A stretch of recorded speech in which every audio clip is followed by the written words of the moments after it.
La delegada del Gobierno autonómico en Almería, Aránzazu Martín Moya, asegura que los presupuestos autonómicos de la Junta de Andalucía destinados a la provincia de Almería para 2026, casi 430 millones de euros, son los que Almería se merece y necesita. Pero realmente esa cantidad de millones se traducen en mejoras visibles para los almerienses, porque la realidad en 2025 no siempre coincide con los titulares oficiales. La Junta presume de que esta es una inversión que permite tener el mayor número de profesionales en sanidad, educación y dependencia de la historia, pero basta rascar un poco para descubrir la otra cara de la moneda. Por ejemplo, en las famosas oposiciones históricas de enfermería, en las que se convocaron 5.421 plazas para el Servicio Andaluz de Salud, solo una única plaza de enfermera fue adjudicada a toda la provincia de Almería. Una sola, y eso es solo la punta del iceberg. La provincia apenas alcanza 3,5 enfermeras por cada 1.000 habitantes, una ratio que queda muy por debajo de lo que cualquier ciudadano podría considerar aceptable. Los hospitales se saturan, los centros de salud funcionan al límite, como es el de Huerca-Lovera, del que publiqué la noticia hace un par de semanas, y la renovación generacional de los médicos es casi inexistente. De los 3.186 médicos colegiados en Almería, solo 707 tienen menos de 35 años, lo que deja claro que la falta de relevo joven es un problema estructural. En educación la situación no mejora. Más del 51% del profesorado afirma haber impartido clases en grupos que superan la ratio legal, y en muchos colegios las aulas tienen entre 26 y 28 alumnos, cuando lo permitido sería 25.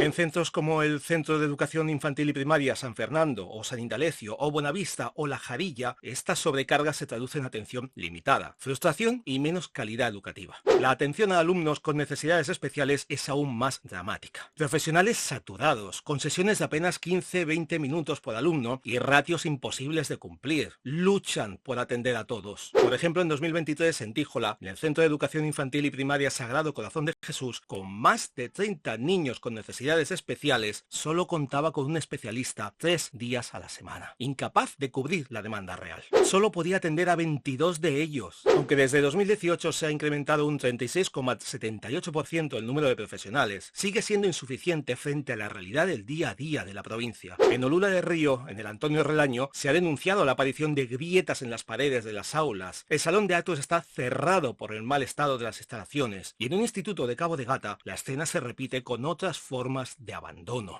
Vallas oxidadas que rodean los patios, humedades que manchan paredes y techos, y un muro a punto de colapsar que amenaza la seguridad de quienes acuden allí cada día. Esto es solo un pequeño recordatorio, silencioso, de lo que podrían ser espacios de aprendizaje y encuentro, pero que la falta de mantenimiento los ha convertido en lugares imposibles para aprender y enseñar para alumnos y docentes. Así que sí, los millones existen, están aprobados y llenan titulares con grandes letras, pero la provincia de Almería sigue enfrentando una realidad muy distinta. Hospitales saturados, aulas masificadas, centros educativos y de salud en estado de abandono y servicios sociales insuficientes. Al final, la cuestión no es cuántos millones asignan a la provincia de Almería, sino si ese dinero de verdad llega a quien lo necesita, porque Almería merece hechos, no solo palabras. Vamos con las noticias.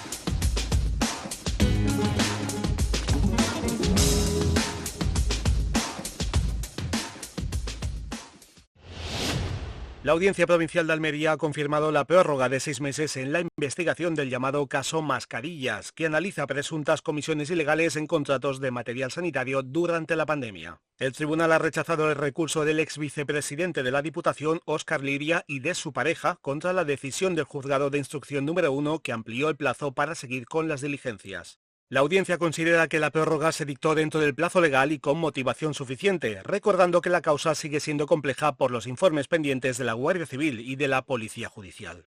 Entre las pruebas aún bajo análisis se encuentran documentos de la empresa Pulconal S.L., el examen del dinero incautado, más de 120.000 euros hallados en casa de un familiar del exvicepresidente y mensajes en clave que apuntarían a una presunta comisión del 10% en contratos por más de 2 millones de euros. La investigación abierta en 2021 mantiene a varios investigados por posibles delitos de cohecho, malversación y blanqueo de capitales. Con esta decisión, la audiencia respalda que el caso siga adelante mientras la UCO concluye sus informes finales. Una carta del Servicio Andaluz de Salud ha reabierto una herida imposible de cerrar. Un vecino de Almería ha denunciado que su esposa, fallecida hace 6 años por cáncer de mama, ha sido citada para un cribado del mismo tumor que le quitó la vida. El documento fechado el 10 de octubre y firmado por la entonces consejera de Salud, Rocío Hernández, invitaba a la mujer a realizarse una mamografía el próximo 30 de octubre. El marido lo ha contado indignado en la cadena SER. No sé si es una broma macabra o una falta de respeto para toda la familia, aseguraba, preguntándose cómo es posible que nadie revise los datos antes de enviar estas cartas. Pero el caso no es aislado. En Almería varias mujeres han denunciado fallos en el sistema de cribado. Una de ellas esperó 5 meses entre una mamografía sospechosa y una nueva cita que solo llegó cuando el escándalo salió a la luz. El gobierno andaluz, presidido por Juanma Moreno, ha aprobado esta semana un presupuesto récord de 16.000 millones de euros en sanidad para 2026, en plena polémica por los errores en estos programas. Mientras tanto, las familias afectadas reclaman algo más que dinero: rigor, sensibilidad y respeto. Una alcaldesa, un concejal de urbanismo y un empresario local están bajo investigación judicial por haber regularizado viviendas ilegales que un juez ya había ordenado demoler. La sección civil y de instrucción número 2 de Huerca Lovera ha abierto un procedimiento abreviado contra la alcaldesa de Cantoria, Purificación Sánchez, del PSOE, por un presunto delito de prevaricación administrativa. También están siendo investigados el concejal de urbanismo Ramón López, un técnico municipal y el empresario promotor de las viviendas, que además es cuñado del edil, por posibles delitos de tráfico de influencias y estafa. Los hechos se remontan a 2006, cuando se levantaron 15 viviendas en el paraje Los Garcías, en suelo no urbanizable. En 2010, un juez ordenó su demolición, pero nunca se ejecutó. Años después, según la jueza instructora, los investigados habrían tramitado la regularización de esas mismas casas bajo la figura de asimilado fuera de ordenación, en contra de la sentencia que obligaba a derruirlas. Con esa certificación en mano, el empresario habría vendido varias de las viviendas por importe de hasta 120.000 euros a compradores extranjeros que creyeron estar adquiriendo casas legales. El caso continúa abierto y el juzgado deberá determinar si hubo responsabilidad penal en la actuación del Ayuntamiento de Cantoria.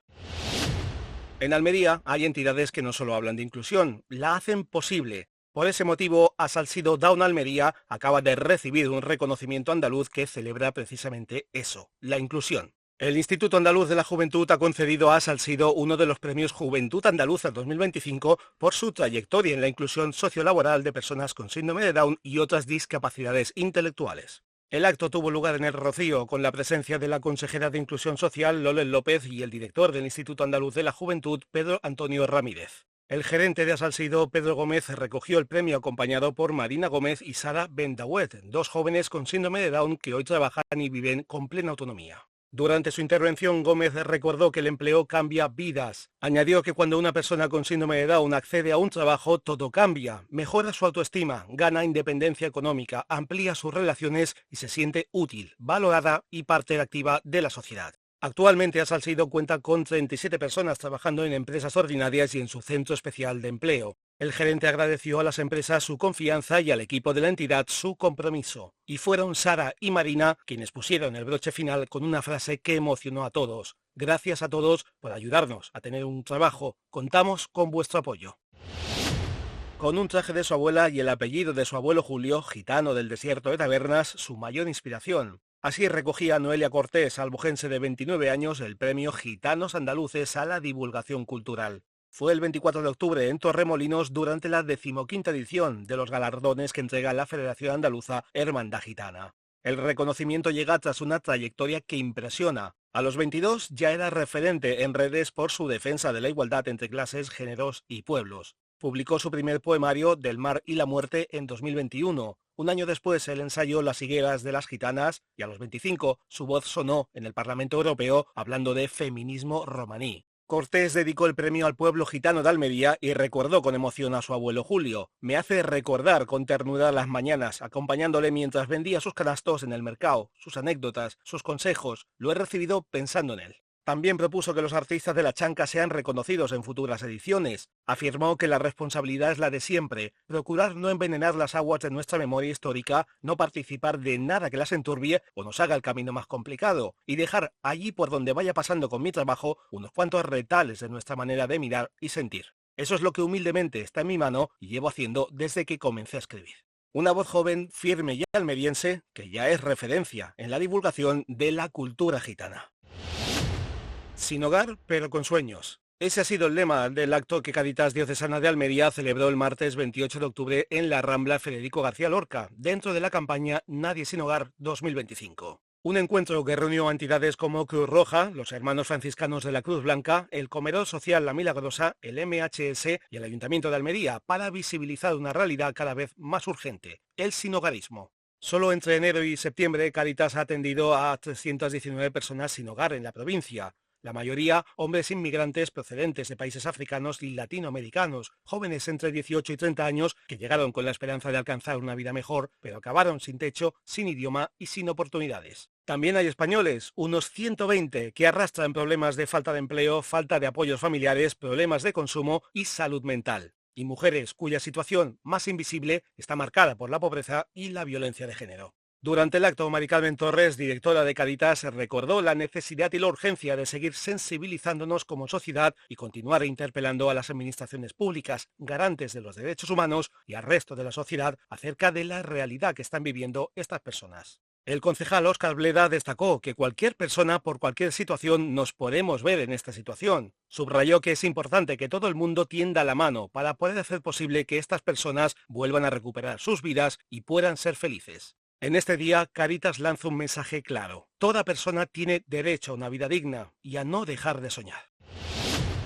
El turrón ya empieza a ser protagonista y eso que aún queda 2 meses para Navidad. Aunque en la localidad de Olula de Castro, un pequeño rincón de los Filabres de 200 habitantes, el turrón es el personaje principal que lleva años recorriendo ferias y eventos para llevar sus dulces artesanales a toda Andalucía. Con recetas transmitidas de madres a hijos, combinan técnicas tradicionales y modernas para crear turrón duro de almendras, turrón a la piedra y turrón blanco. También ofrecen mieles de distintos tipos, ideales para endulzar cualquier momento. Pero detrás de cada turrón hay más que sabor. Está el empeño de un pueblo por mantener viva su historia y resistir al riesgo de despoblación. Cada producto es un homenaje a Olula de Castro, a los sabores Almería, que sobrevivió a guerras, enfermedades y siglos de cambios. Además de comprarlos en su tienda online, sus turrones pueden disfrutarse en ferias gastronómicas como el Festival de la Gamba Roja en Garrucha o la Desértica, llevando un pedazo del pueblo a cada mesa. Olula de Castro Turrones, tradición, historia y sabor que conecta generaciones.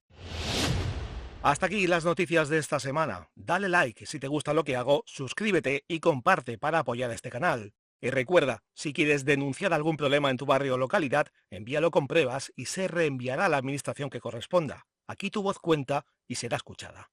Nos vemos en la próxima edición de Esto es Almería, Sadio.